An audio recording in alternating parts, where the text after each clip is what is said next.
My name is Ed Scofield. I'm 60 years of age. Today is April 19th, 2008. Our location is Sacramento, California. I'm here with my son, Ed, and my mother, Vivian.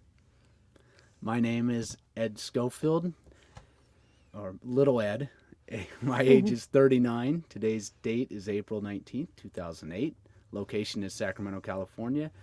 And I'm here with my dad and my grandma. My name is Vivian Scofield. My age is 82, and today's date is April 19th, 2008. And we are in Sacramento, California, and I'm with my son Ed and my grandson Eddie. Okay, Grandma. What are some of your favorite memories from when you were a girl? Now that's hard to think of. My favorite memories, I guess going to school. I liked school, and I lived by my teacher. We lived by a school, and so I knew her all the time. Did you get along with your brothers and sisters? I was an only child. Aw. It is sad too, and this is what I shouldn't be telling it yet, but this is what I tell my grandchildren now. Be sure you have more than one child. You went to school in Grass Valley? Yes, I was right by the school. You know, I just walked out my back gate, and I was in the schoolyard. What was the name of the Oh, elementary? the school was Bell Hill School. And another thing is, all my children, grandchildren, and great-grandchildren but one have gone to school at the Bell Hill School, their first years. Well, what was Grass Valley like back then, and how has it changed? Oh, it was a lot smaller, and it's changed a lot with more people coming in. So well, I have to tell a story about my mother and father went to town one day when I was younger, and they came home, and I heard them talking, and they said, there was someone downtown we didn't know today. I wonder who it was. And that was how small Grass Valley was. And now you go downtown and you don't know anyone. If you see someone you know, you mention it. You always talk about the little rivalry between Nevada City and Grass Valley. Has that always been? It's always been there, yes. And especially when we had two different schools. The schools are joined now. So, but yes, we always... We say now that Grass Valley people do not go to Nevada City to shop. If they do, they have to wear a paper bag over their head.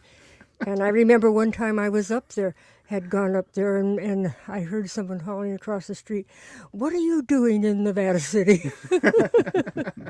I had forgotten my paper bag that day. Well, thinking back, what was the Depression like in Grass Valley?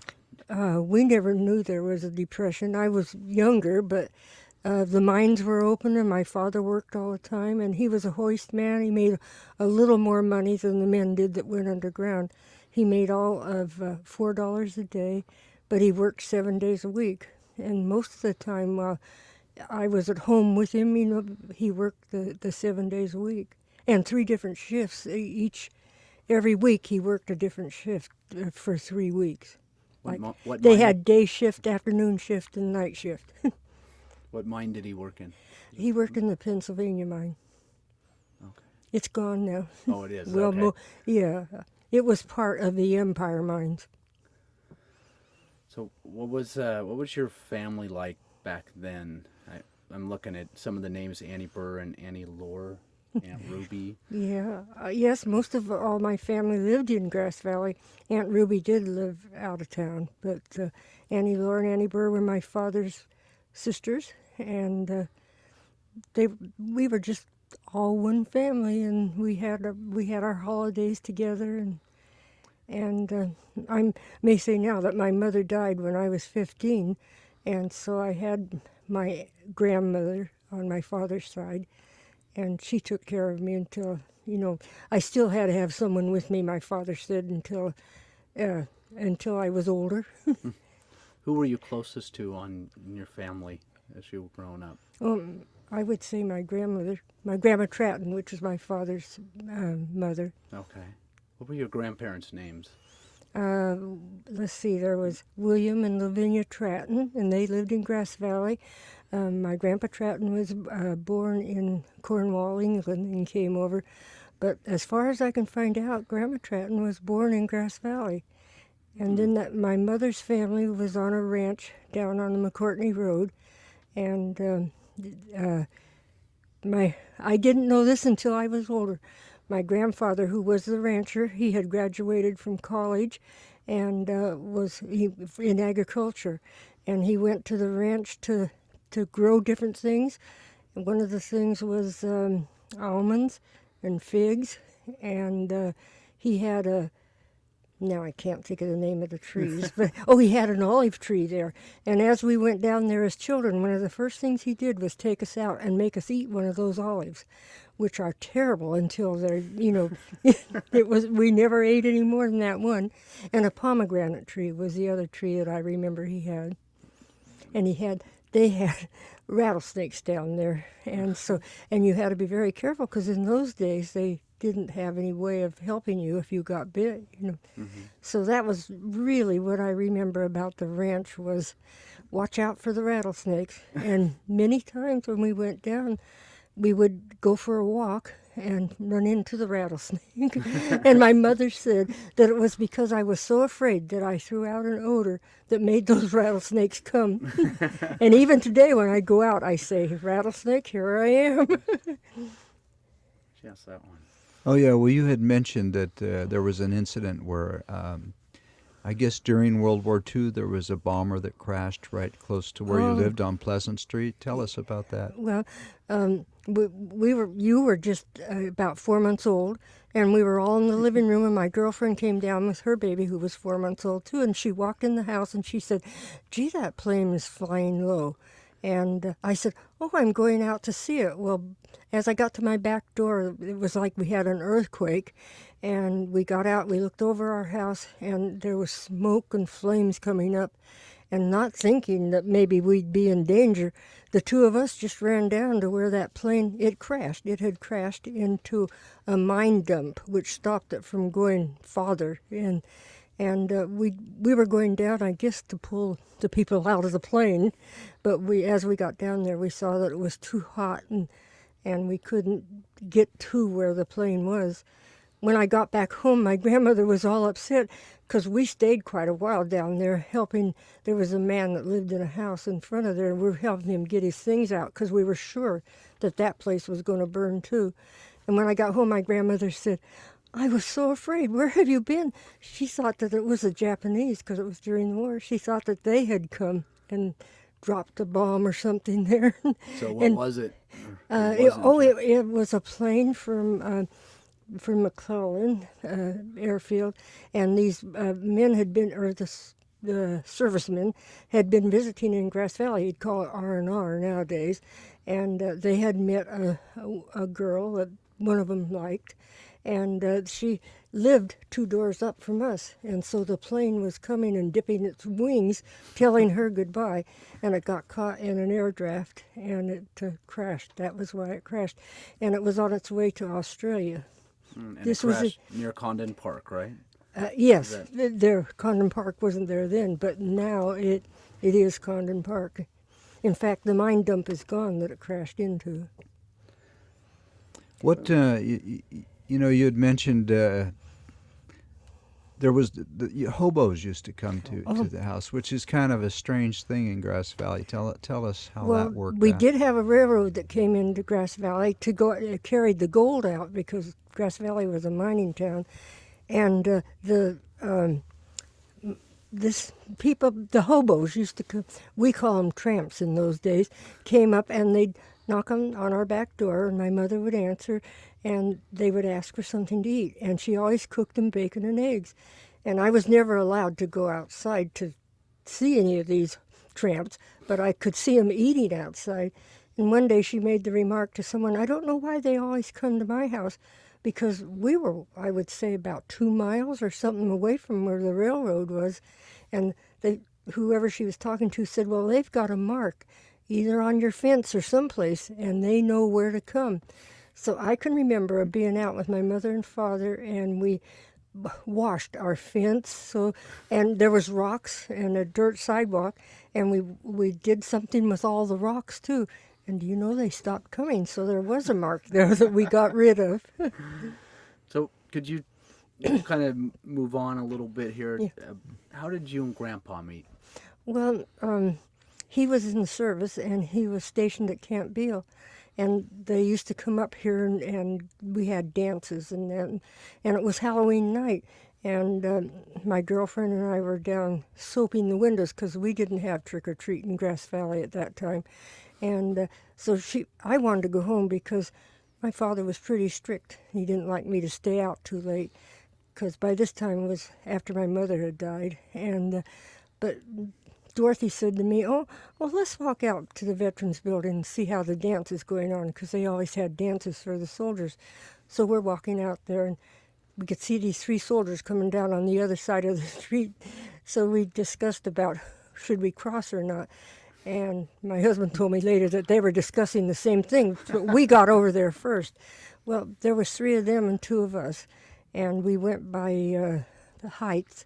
And of course, I didn't get to be with my husband because I was shorter than I was with the other 2 guys. But we kind of went out, the 5 of us, for until about after the 1st of the year. That was in October, and then Ed and I started dating, and this was in January, and we were married in August. Now, I had heard rumors that you were underage. Do you want to Yes. tell that story? Okay, well, we decided to go to Reno after I can't really remember about this, but I think I kind of proposed because I said if we ever married, I would live in New York with him, that I didn't have to stay in Grass Valley. And he said, "Oh, would you marry me?" And so we decided to get married because he was going to leave Camp Beale and move on someplace else. And my grandmother just loved him. And she said, "You would wait for him, wouldn't you?" And I said, "Well, no, not unless I get a ring. I'm not going to wait for him." Well, we got married instead. But, and we went to Reno and got married. And my father was mayor of Grass Valley at that time. And he said, "It's a meeting. We're having a council meeting that night, and I can't go with you." That meeting was more important than his daughter getting married. But anyhow, so Graham and one of my cousins went with us. And then Dorothy was my bridesmaid, and my cousin Bill was the best man, I guess. And so, what was I? Oh, so anyhow, I said to my father, "Well, what if they won't let me get married because I'm not 18 yet?" And he says, "Oh, just tell them you're 18 because you're almost 18. So I did. Nobody questioned me at all. I did. But the only thing is, the lady that took when we were telling, I guess you're just, you're getting your license. And we were going to be married by the Justice of Peace. And she said, "Well, you're both Episcopalians." And she said, "Why don't you get married by an Episcopal church?" Oh, no, we didn't really want to do that. Well, I think she was the one that phoned and made the appointment with the minister. He was taking a bath at the time. But anyhow, we went over to the Episcopal church and we were married there, and always have been very happy that we were married in the Episcopal church. The one in Grass Valley? Oh, no, this was in Reno. Still in Reno. Okay. Yeah, along the Truckee River. We went back there, several years ago. The church was still there at that time. What year was that? That was in 1943. Okay. And August what was 24th. August 24th? Yeah. And what was it like being married to Dad, and he was overseas? Where was he, and what was your life like when he was overseas? Well, he didn't go overseas right away because I went down on the desert with him. I lived in Needles, California, and he was out on the desert. And then he was moved to, he was in the Armored Division, and he was moved to Salinas, and they were in what were they called? They on the land they were tanks, amphibious. and then they'd go Yeah. into the water, and that was how he went into Okinawa on that Easter Sunday. I can't remember what the year was, but anyhow, I just wonder how we ever got by, because we were all in the same boat. all my friends, they had their husbands were overseas.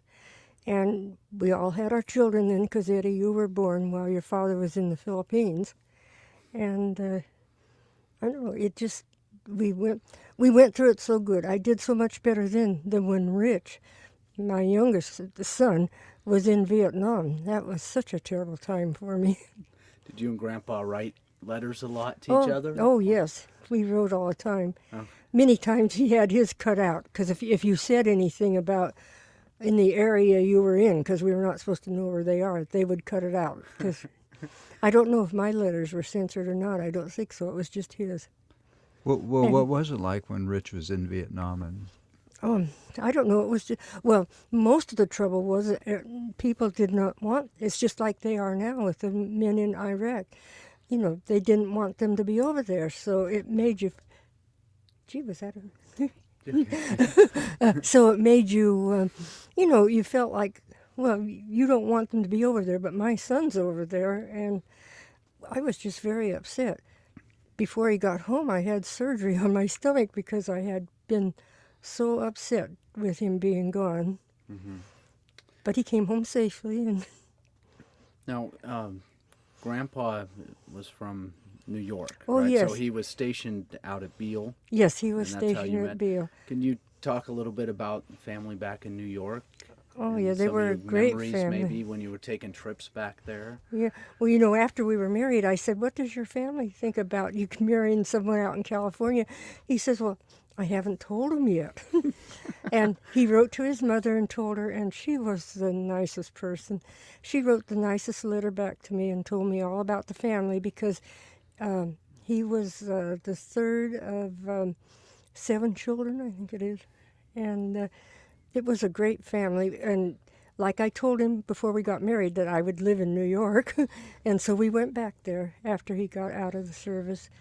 But it was a bad time. It was the places, the place he went to work, he was working for the government. The government paid for half. It was a furniture store or a factory, and the government paid them half of their wages so that they would learn to make furniture. But they were not learning to make furniture. They were just working for these people, and finally the government shut them down. And my grandmother got sick here in California, and so we finally decided to come back to California to live because we never found a place to live in New York. We lived with our in-laws and my in-laws. They were wonderful people, but we needed to get a place of our own. So my father sent a telegram saying that they had a job for him out here in California, and so we came back out here, and he worked for my uncle. He was an Iceman. Yeah. Who were you closest to back in New York? Was it Aunt Viney and Uncle Rock? Yes, Aunt Viney.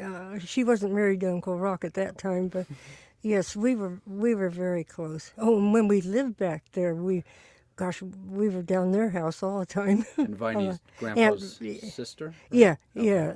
Aunt Viney is Grandpa's sister. Yes. Okay. And this is all in Fishkill and Beacon? Yeah, Beacon, New York. They lived. Yeah, Mount Beacon. Oh. Now, you used to do cross-country trips, I know, as Oh, a yes. family, driving in the car from California to New Yes, York. we drove. Well, you know, first few times we went back, like when we went on furloughs, we went on the train, and that was something, because you know it was during the war, and it was all the servicemen. And the first time we went, I had never been out of Grass Valley very far, and we got on the train in Colfax, and there was no seats, so we were between the cars, and we sat on our suitcases until we got to Truckee, and then they found us a seat, and it was always a great experience. They had coal stoves because the trains were old, and well, so then we started after Grandpa was out of the service. We started, and we came back to California to live. We'd go back by car, and it would take us 5 days. And by that time, Eddie, you probably remember going on those trips. And quite well. yes, I was yes. going to ask you if you had a memory of Yes. of the trips of do you- grandma and grandpa, or When- maybe grandma yelling at you or something. Well, The yes, when kids you in the back. you had just learned to drive one time when we went back, and you got to help your father drive. Do you remember that? I do remember that. I Yes. remember one instance where I got kind of confused at a major intersection, and Dad said, maybe it's time that I take over and drive. And yeah, I remember those trips and the fireflies back in the Midwest. Oh, And yeah. they were always very tiresome because we could never afford a motel, so we just stopped in the rest Yes. stops and slept out there on the road. But Yeah. they were always a great part of the trip. Yes. But then eventually we got brave, and we flew back to New York, and that's what we always did now. Now, most of the family I knew in New York have gone. They've died. And so there's only 2 nieces that I really know back there. That's I'm- JoJo and Susie. Yeah. Correct. And I'm afraid that as generations go on, that they're not even going to know that we had anyone from New York. I'm worried about that. So. Well, I think at this point, maybe we can get into. Well, one thing you might Oh. point out is, you've talked about me and you've talked about your son in Vietnam, but we should not forget. Yes, we have a daughter. And, I always called her our gift from God.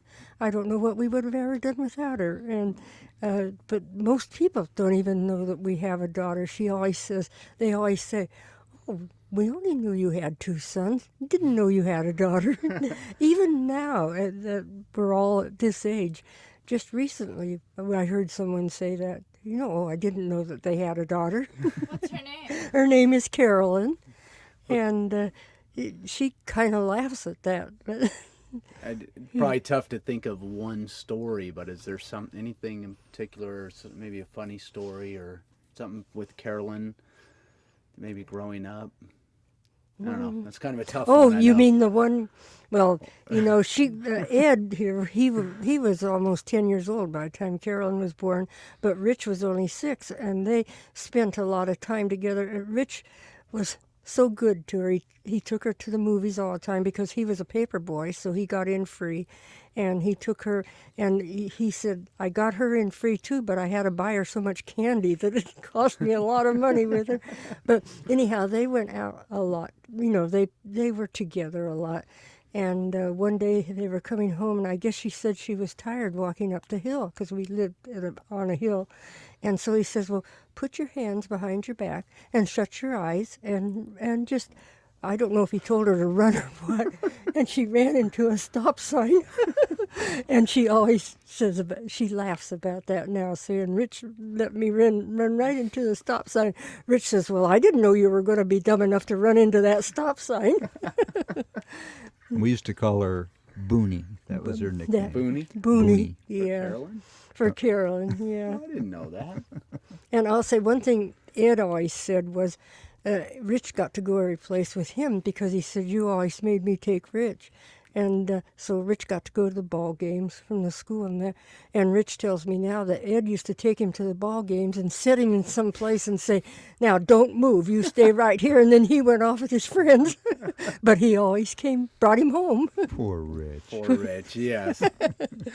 Just like we left him outside today, huh? Yes, again, Yes, he's left he could again. have joined us, but, but he wanted he's to so walk used- around instead. Yes. He wants to tell everybody that he had to wait outside while we talked. Right. He'll say we made him stay outside. Yes. So, excuse me. Well, can we segue to grandkids, maybe? Yeah. Yes, we were. Let's talk about your grandkids. Oh, okay, that would be nice. Yes, well, now Ed got married in, do you remember what year it was you got married? 1965. 1965. And Wendy, his oldest daughter, was born in, well, I don't have to say the date because I don't remember. Do you? It was after 9 months. Okay, that was the main thing in those days. Yeah. 1966, I think. Yeah. Okay, That's and Wendy is married to Bill, and they have lived in Phoenix most of their married life, not all the time, but they couldn't have children, and they wanted children so bad, and so they went to Russia and got 2 little girls, and that was quite a trip. But they have two darling little girls now, and they are Alyssa and Elena. They're not sisters, but they're very close in age, and Bill, her husband, just got a. He's been working in Phoenix for Intel, and now he's going to work out here in Folsom for Intel, and they are moving out here. They just got their new home in Folsom, and then along came Eddie, and he. All right, I have no grandkids yet, if that's what you're... It took him a long time to get married, but he has a wonderful wife now, and they have a beautiful home here in Sacramento. And what do you work for? You know, what part? Sacramento Regional Transit. I can never remember The that. Bus and Light Rail Company. Oh, So, okay. we have a house in West Sacramento. Yes. Not Sacramento. Oh. I have to be clear on Oh, that you have to one. be And clear. you drive a yes. bus? No, I don't drive a bus. I do the government affairs for regional transit, so I'll go to Washington a little bit. Whatever that is. Yeah. Yeah. Yeah. Well, we've seen him on television when Yes, light I'm on- rail has problems. Yeah, I'm on television once in a while. He's gotten beyond buying the pizza for the bus drivers. Oh, Yes, yeah. I've moved up from my marketing days, Oh, okay. but no kids yet. No so- kids, But then yeah. there's Nikki, Now, yes, Nikki the has. favorite. They always say Nikki was a favorite because she's the little one. She was the youngest, and she is married to Chris. and he had a son when they got married, and now they have a son of their own, Johnny, and the son was named Brandon. And he has a girlfriend now who has a baby. He has and, oh no, it is It is a girlfriend, Well, right? yes. a special person in his life. yes. Yeah. Significant Significant other, other. okay. Yeah, and they have a baby, and so I'll get later about the other. So we have two babies for family dinner now. Joel is his name, and his mother's name is Amanda. But let's And not forget Johnny. Oh, I did say Johnny. You did? Yeah. Yeah. Yes, Johnny will be 11 years old in May. This is Ed's grandson, and they are so close. I love to see them together. And you know, Ed, did I mention Jill's name when I was talking about her? I don't know if you I did. want to say that Ed's wife's name is Jill, and she's a wonderful person too. She's so beautiful. She is is. very beautiful. You had mentioned the dinners, and I know that's kind of a tradition we have, our Wednesday night dinners. Yes, and Tell us about that, kind of when it started and why you do that, why you cook dinner every Wednesday night for the family. first I got to say again, you are forgetting Carolyn. I want to tell about her family. Can We edit do this have at a all? daughter, yes, Sorry, Carolyn. and her husband's name is Glenn, and and he's a lot of fun. Everybody loves Glenn. And then they have two daughters, Sarah and Janet, and Sarah is married to Dean, and they have two children, Samantha and Elizabeth, and Janet is married to Andy, and they have a baby now, Abigail, which everybody loves a baby. And we love her at family dinner. So now I can get to family dinner. I have it every Wednesday night, and I've been having it for years. I can't remember how long. Ever since we lived down on Butler Street, we've had this Wednesday night dinner, even when I worked. And I would cook all day at work, and then I'd come home and cook family dinner. And the reason I have it is because I want my family to be together and to know each other. And I love to hear them get in there and talk about, like, Rich having Carolyn run into the stop sign and different things.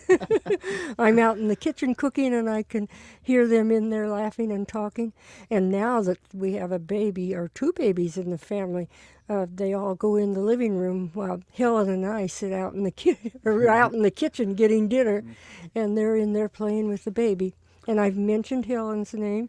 She is a very good friend of ours, and my kids always said that she and Orrin, who was her husband, were their second parents. And so she is back She had to move to St. George with her son for a while in Utah, but she's back in Grass Valley, and she comes to family dinner all the time, too. She's part of our family. Mm-hmm.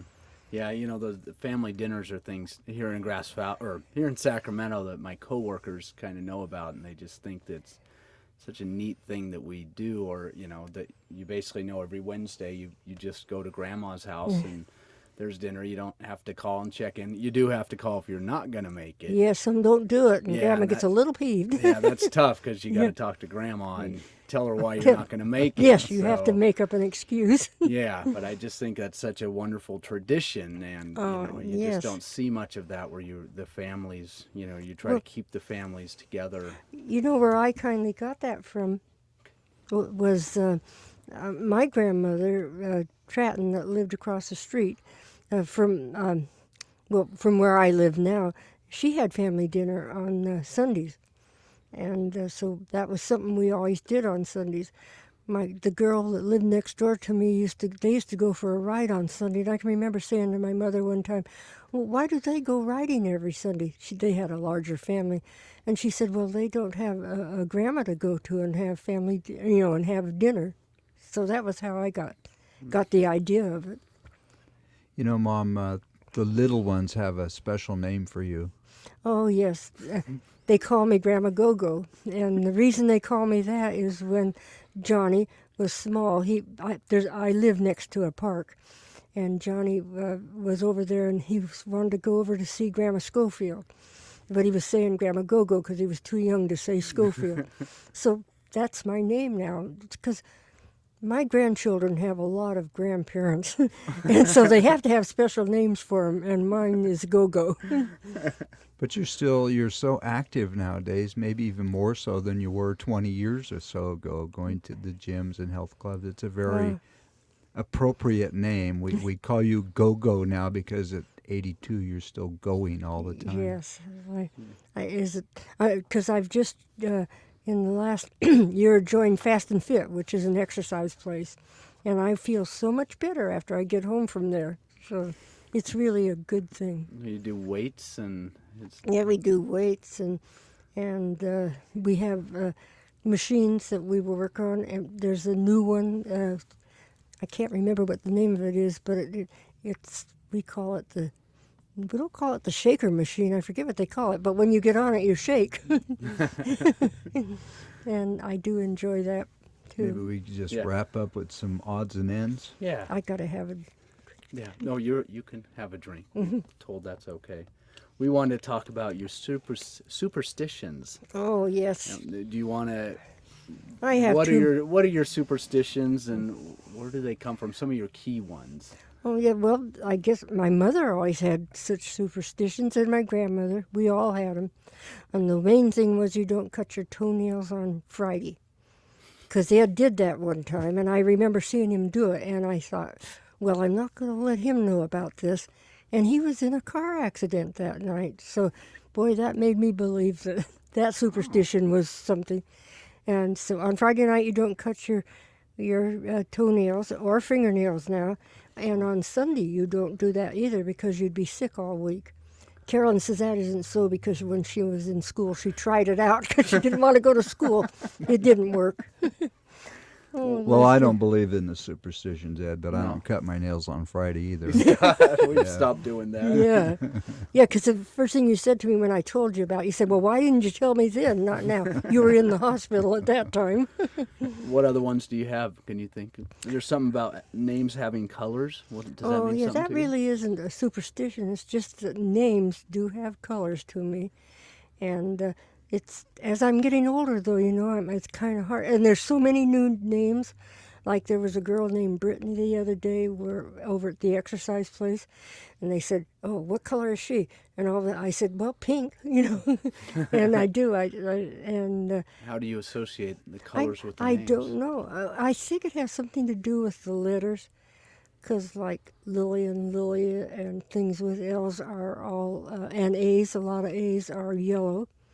Abigail was yellow at first, but I was thinking the other day, Abigail is pink now for some reason or other. I don't usually change, because when I worked for the sisters over at the Catholic school, one of the sisters got very interested in it, and she used to come down and ask me a list of names. And then she'd come down again and ask me the same list of names, and she said, "You always say the same color." And most of the men's names are either brown or blue or black, but the girls' names are pink, yellow, red, green. So what about cemeteries? Is that Well, we go to the cemetery. Annie Bernice always went to the cemetery, and after her husband died, then we took her. And so every holiday and every week, because she grew flowers in her yard, we would go. But I know after Annie Burr died, we were up there one time, and Ed, my husband, said to me, "I bet Annie Burr is up there laughing at you, because I never could make the flowers look nice." So we have about 5 minutes left. Do you want to? We ran out of questions. Yeah. Well, we were, I guess bigger picture, and one of the things here, they're like one important lesson, that you could teach your grandchildren or your great grandchildren. Maybe Well, something about life, your philosophy on life, maybe. one of the things I like to tell them is, if you're playing a game, you don't have to win, because that's so important to some of them. I always say somebody has to lose, so you can't win every time. But they don't listen to me right now. Yeah. They're like Johnny's 11, Sammy's 10, Elizabeth is 7, and Wendy's children are 8. I think they're both 8. They're going to aren't be they? 9. They're going to be 9. So it's, it's hard to teach them anything, because when Sammy and Johnny are together, they fight. They just cannot get along. And that's the day I'm looking forward to. I tell them, when you two are friends. I'm just thinking how different things are nowadays with the kids. It's so difficult. You have to make sure somebody's watching them all the time. Yes. Tell them what it was like a little bit when we were growing up and we were yes. kids. You children could go anywhere. I never had to worry about, because we lived close to Bill Hill School again, and I think you used to play over there a lot. I know Rich and Carolyn did. I don't know about you, Ed, if you play. I used to make it down to Wolf Creek and down Oh, around the yes. mine dump. And I should tell a story about when you were in kindergarten and you didn't come home, and I went out looking for you and I couldn't find you, and because we lived, about maybe 3 blocks from the school, and I saw a child down the road and I thought it was you, and boy, I went down there so mad, got down there and it wasn't you. But Annie Lore finally went out and she found you at a girl's house. You were visiting this girl after school. That's a surprise. Do you remember that at all, Ed? no, I don't. Selective memory. Yes. So is there something just in your life Well- that you're most proud of? Well, I was just going to say, nowadays we can't let our children go out at all alone. We have to be with them because, we live next door to a park. And when Sarah and Janet were young, they came there after school, and they went over to the park and played. They rode their bikes all around. But now I wouldn't let them go over there alone at all. Mm-hmm. So the times have changed. Yeah. And what did you ask me? Well, Ed? I would just think, if you think back, it's something you're most proud of in looking back in your life. Well, I'm so proud of my family, and that's why I like to keep them together. I think if more families would be together and have family dinners and eat together, a lot of families don't even eat together anymore, and I think that would help a lot with our children. Yeah. I Yeah. look at you as a role model, and how you try to keep the family together. Yes. And even though we're at different parts of the state and other states at times, Well, I'm happy with you, Ed, because even though you live in Sacramento, you try to come up to dinner every night. Yeah, I haven't been as good No, lately. you've been very busy, but But it is very Yeah. important, and, Yeah. and you're the glue that keeps us all together. yeah, I try to. I agree. That's why it's so special that Wendy's moving back to Oh, yes. California. We're so too. happy that she'll be back. That's what she always said. I want to be back with the family. And, Yeah, and because that's what they, she really liked Phoenix and she didn't want to leave, but she wants to get back with her family. Yes. Well, I think we've got all our questions answered. Yeah. Anything else you can think of? I can't think of anything. My goodness, did that time go by fast? It did. and I didn't cough once.